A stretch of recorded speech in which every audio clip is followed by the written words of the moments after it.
We're live. It's 9:27. I just got off doing some day trading stuff with my buddy Jimmy. Just taking a look and see what's going on, just to learn everything. It's pretty cool. It's a new thing for me, so we're giving it a shot. It's awesome. It's frustrating, and it's I feel dumb and all of that stuff. But today we are going to talk about car stuff. Get your projects done. Project morning motivation. Get out there in the cold and roll around in the snow and the mud and the sleet and get your stuff done. So, but today I want to talk about intake manifolds. So if you take a look at the thumbnail that I have up, it's of a fabricated intake manifold that the guys from Vortec did on a modular Ford. So what this was designed to do was allow the use of replacing essentially the undersized M112 Eaton supercharger for the 03 Cobra, which is kind of a legendary motor, capable of making 1,000,000 horsepower, because any of the factory forced induction stuff has a benefit of lots and lots of development. And I think with ring gap in these things, you probably could make 1,000,000 horsepower with them. And I know that we did stuff, and I never even opened it up. We never even touched the ring gap on it, which I should have done. But we ended up putting twin turbos on the thing and making nearly 1,000 horsepower pretty easily. And I think that wasn't anywhere near what that thing was capable of, because we were already making 425 NA horsepower once we put cams in it.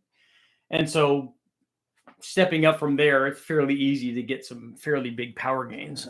In fact, it seems odd now that I look back at it that we were at like 20 pounds of boost, making nearly 1,000 horsepower when we were at 425. I need to do my calculations there and see.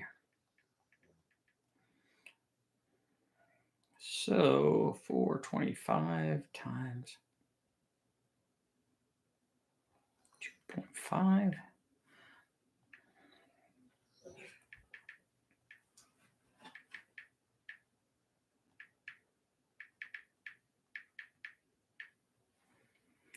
.4. So even less than that. 2.3 times 25. So 2.35.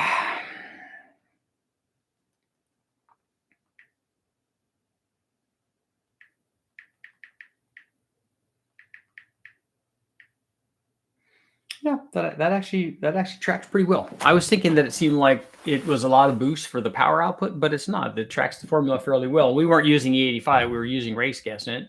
We had good timing. We had a air-to-air intercooler from the guys at HP Performance, and it had twin. I can't remember if that had twin 46 millimeter turbos or twin 57s on it, but it was enough to make that kind of power at any rate.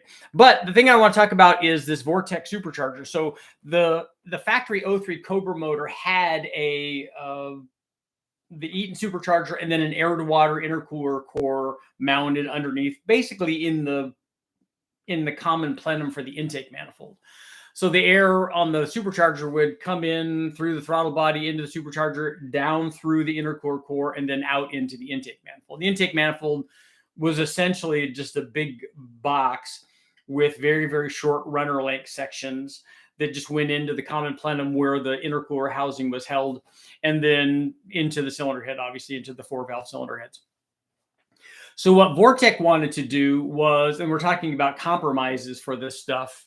So what Vortec wanted to do was be able to utilize the whole factory lower intake manifold on the 03 Cobra. They didn't want to disturb the lower manifold, and they wanted to utilize the lower intake manifold that included the air to water intercooler. So what they did is, what they wanted to do is upgrade to a bigger supercharger essentially, and then have, because there's a limitation to how much that Eaton supercharger would support. It was a positive displacement blower, which worked well, but it was also small in size. So once you spun the heck out of it, you can only get it to process so much air. So with a bigger Vortec supercharger, you could make more power, but you were also changing the boost curve offered by this supercharged combination, because the centrifugal supercharger doesn't have immediate boost response. It has a rising boost curve, so it makes much less boost and flow and power down low than it does at the top. Really comes on strong at the top part of the curve, because that's where it's making it, the little impeller is more like a turbo. So it has lots of power potential, but at the top of the RPM range. But what they wanted to do was utilize all the lower part of the intake manifold. So they made this fabricated, what is essentially just a big common plenum with an elbow that they can mount the stock throttle body on. And then they could use their blower and run from the supercharger with their discharge tube into the elbow, and then utilize the air to water intercooler, and all of that would work out just fine. So they made this design, and what I wanted to talk about today was the limitations on making a new intake manifold, because ideally the intake manifold would allow you to make as much power as you can, which is good, and over as broad a range as you can, because the intake manifold essentially helps determine where the motor wants to make power. So short runners, high RPM, long runners, lower RPM. And when I do that, people often think that they only make power there, and the short runner only makes power at 9,500 RPM, and the long runner only makes power at 2,500 RPM. That's not true. What happens is, for any given runner length, you're going to have power production over a given RPM range. So we have, like with a factory 2001 Cobra intake manifold, the long runner NA version, that makes good power up to about 6,000 or 6,500, let's say. Short runner stuff loses power through a lot of that curve and then can make more power above that RPM range. And then if you somehow had an intake manifold that had much longer runners, you could make it lower than that and optimize it a lower RPM range. So the thing is that here is part of the problem with that Vortec piece and intakes in general, just using that as an example. One is that the ideal situation would be to have, if you're using that Vortec supercharger or turbos, is to use that long runner factory intake manifold, because it makes really good power. And we know, because I did a direct back-to-back test. We took this whole intercooler and the elbow plenum that Vortec made. We took that whole assembly off and just put on the long runner Cobra manifold, and it basically made more power everywhere, except for maybe the very top of the RPM range. And this was also with a combination that didn't have an intercooler on it. So this was an intercooled, non-intercooled, and long runner test.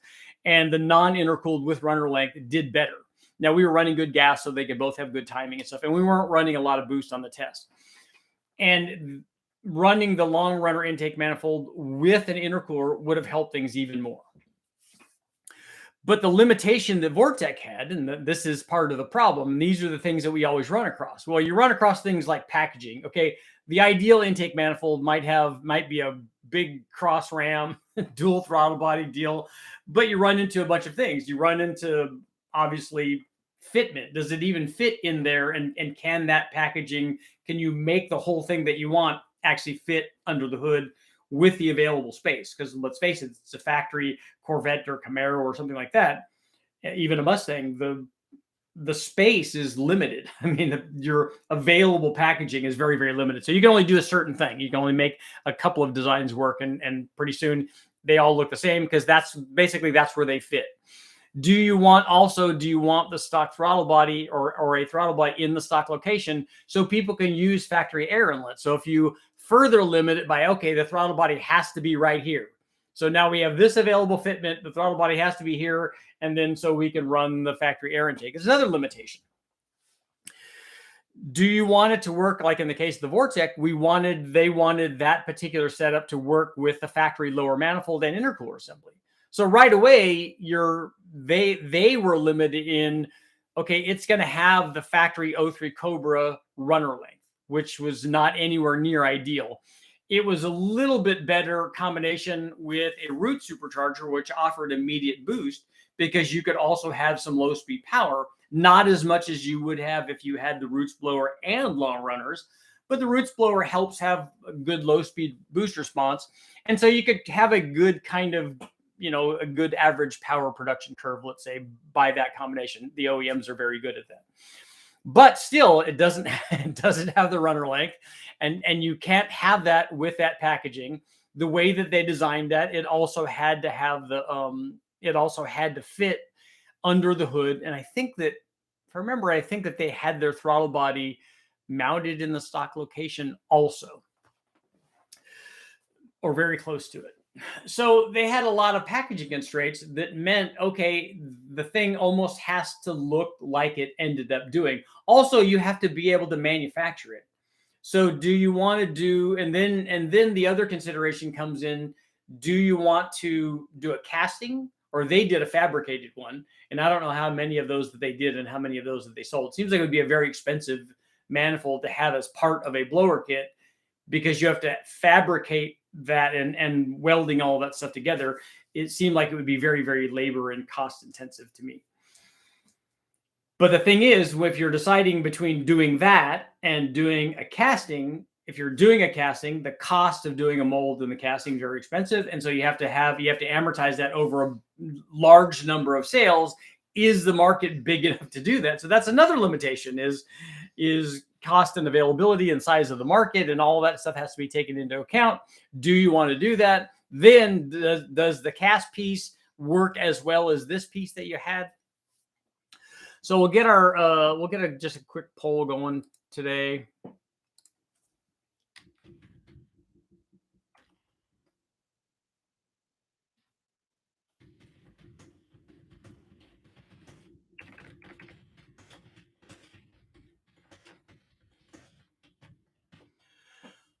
Does very simple poll. Does the intake even matter under boost?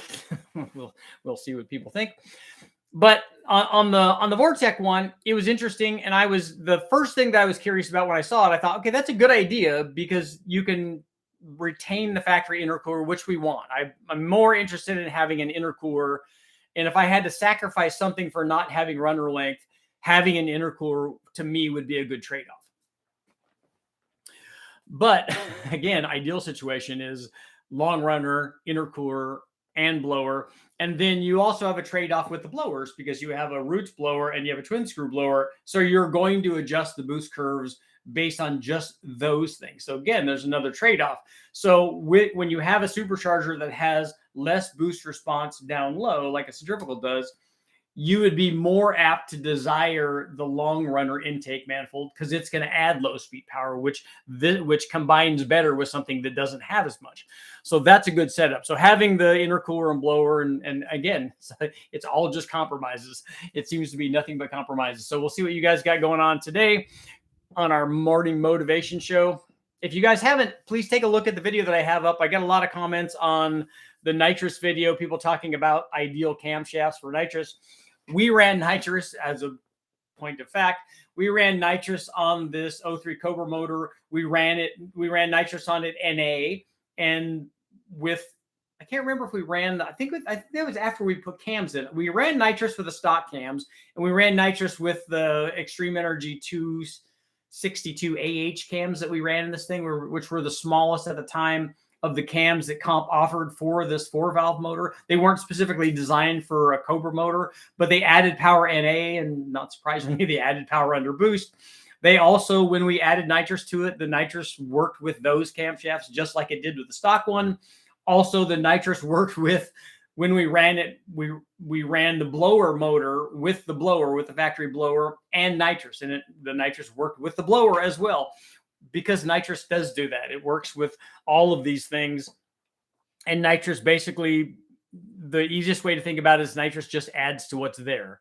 If you start arguing about, well, it works better with this kind of cam than this kind of cam, you're picking nits over here. And also, you would only be talking about the 1 or 2 or 3% of specialized, big kitted, lots of Nitrous kinds of things, not the range that we're talking about. So if you think about it, like, here's my NA power curve, or in this case of the 03 Cobra motor, here's my boosted power curve, and then now we're adding Nitrous to that. It just elevates all that. We also ran Nitrous with the Paxton centrifugal supercharger, and we were using it essentially as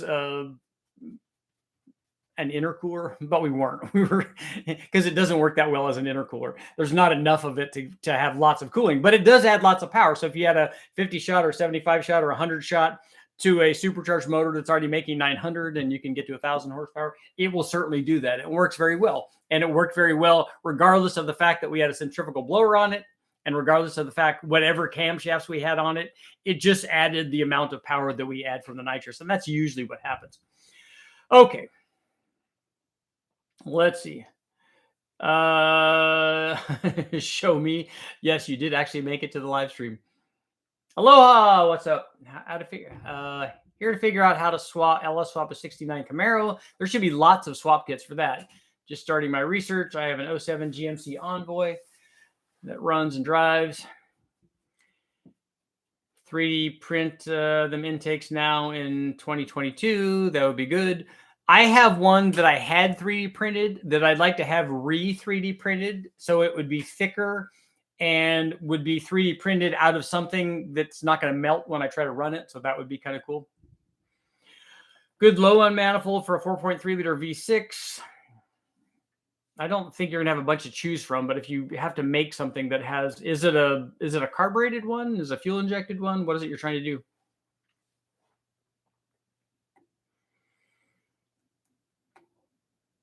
It matters in what intake design under boost lives matter. It matters what in what sense under boost. Home 3D printed might not be able to take 40 pounds of boost.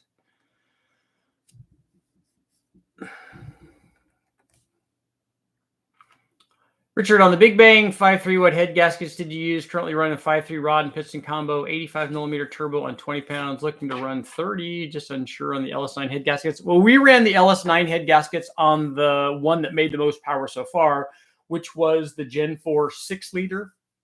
And we ran right at 30 pounds, 29.8 or something like that. And we ran the LS9 head gaskets. We had good head studs on it. I don't think you're going to blow a head gasket. I think you'd be, and I don't know what heads you're using on there. You may distort the deck surface. But if you hurt a gasket or torch a gasket, it's probably because something else happened. We ran the CA625 studs on that Big Bang motor, which we just ran the regular ARPs on the other ones.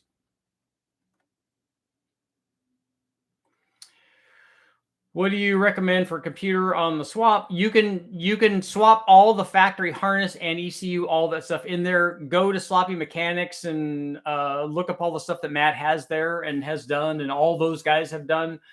You can reflash the factory ECU and do everything that you want with that. Tim's in the house. What's my aluminum 5.3 going to make with an M122 on top of a Demuse water to air intercooler bolted to a Holley high ram through a T56 Mustang dyno? Is it all stock? Does it not have a cam or anything in it? Working on the GTP today. You can look and see what we made with that. I think we ran it on the 5.3, right? Dropped a video. JPL working on the GTP today. Cool. David Vizard was talking about an almost no trade-off single plane with a plenum insert. What's the plenum insert? Is it the divider like we tried to run on the Holley that didn't work? Wish I had a more adequate manifold for my 351 than my GT40 tubular and ported lightning. That is somewhat restrictive. I like the way that it looks. It's really cool, but a GT40 is not ideal in terms of power for a Ford. Milo is done. Milo, he's back asleep. Project A, welding and grinding.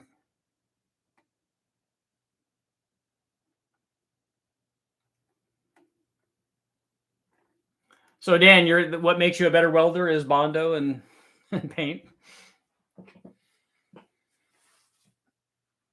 Oh, I don't know if I ever posted I thought that I did post a photo on Instagram or video or something. I think I did when the last time I was at LS Fest, which has been a few years now. I need to run that intake manifold. I've never tested it. It's designed and it's actually printed. I just haven't run it yet. So how is our poll doing? Yes, 92%. I like that. Does the intake manifold even matter under boost? Yes, it does.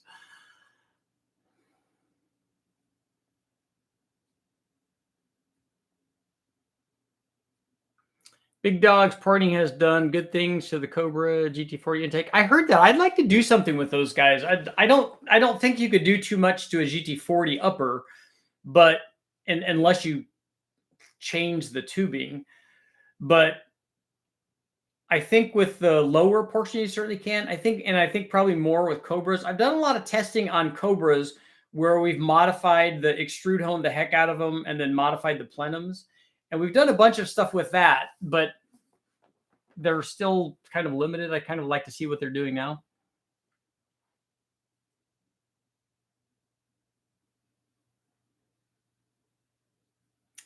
I believe that intake manifold resonance tuning works under boost. It does. The reflected wave, the runner length still has a big effect on where the thing makes. Well, it still has the same effect on where it makes power. Are CA625 head studs that much better than a regular RP? Yeah, they're much stronger. I don't know why that was turned on. But again, is that the question? Isn't that they are stronger? But the question is that what's limiting you?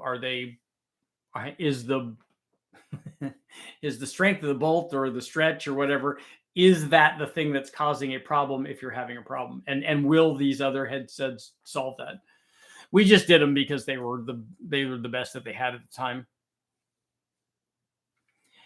And that would have more effect on valve timing than anything to do with the runner length tuning and whatnot. What would? I think that the intake resonance tuning works under boost as it would. The only real difference boost has is the pressure delta between the intake and the exhaust, and that would the delta pressure between the intake and the exhaust, that would have more effect on valve timing than anything to do with runner length tuning and whatnot. I don't really understand what you're trying to say there. The camshaft that you have, whatever camshaft it is and whatever intake manifold you have, is a starting point. It shows you what your NA power is. And then if you add boost adds to that. So the cam timing still works under boost. The intake manifold still works under boost. Boost is just a multiplier of the thing that's already there. Big Dog does 4.9 heads too. Or is that the 6-cylinder, the inline 6-cylinder? John, I don't know about what 4.3 liter V6 you're talking about. There's lots of them. Sloppy stage 2 with the 799 heads under the M122. So I think I have, oh, hang on, guys. Hello. Are you in the office? Yeah. Okay, I'll come get you. Okay, see you. Do intake runners have scavenging like exhaust headers do? Yes, not scavenging. They have reflected waves. So they're pressure waves that improve cylinder filling. So there's 3 different forms of that associated with an intake manifold design. And we won't get into that right now. But yeah, what they do is provide pressure pulses that improve cylinder filling and improve power. And when they do that is a function of RPM, because this reflected wave has to travel the up and back the length of the runner. And so when it arrives, relative to piston position is going to be determined by, it takes a certain amount of time for it to make that travel up and back. And so that time and RPM are related. So when it happens is RPM related. And if it happens at the wrong time, you don't get cylinder filling.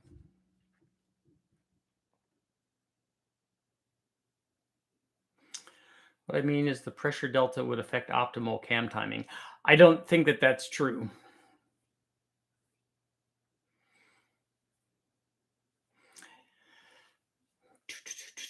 Because we know that because we can run the same camshaft with a supercharged combination, which has a big pressure differential between intake and exhaust, because it essentially has very little exhaust back pressure, whereas a turbo has as much boost pressure in the back pressure or more. Oftentimes there's more back pressure, and we can the same cam timing still works.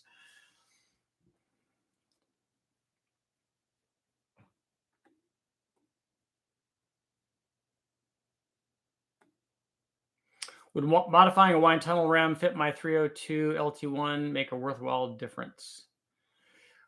Do they make a tunnel ram for an LT1 with that bolt pattern? Can't wait for the F303. Yes. And unfortunately for you guys, I have to call our morning meeting short. I got to go pick up my son. And we're going to end the poll at 91%. So we got a strong showing of people understanding that the intake manifold does the same thing under boost as it does NA. The intake manifold helps determine where the motor wants to make peak power. or not just peak power, but where it wants to produce power. You add boost to that, it stays the same, still wants to make power in that RPM range. The boost just adds to that.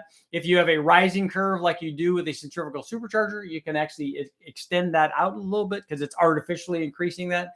But if you have the same amount of boost, like with the turbo is often the case, then it just heads that curve. It's just much more of it. Let's see.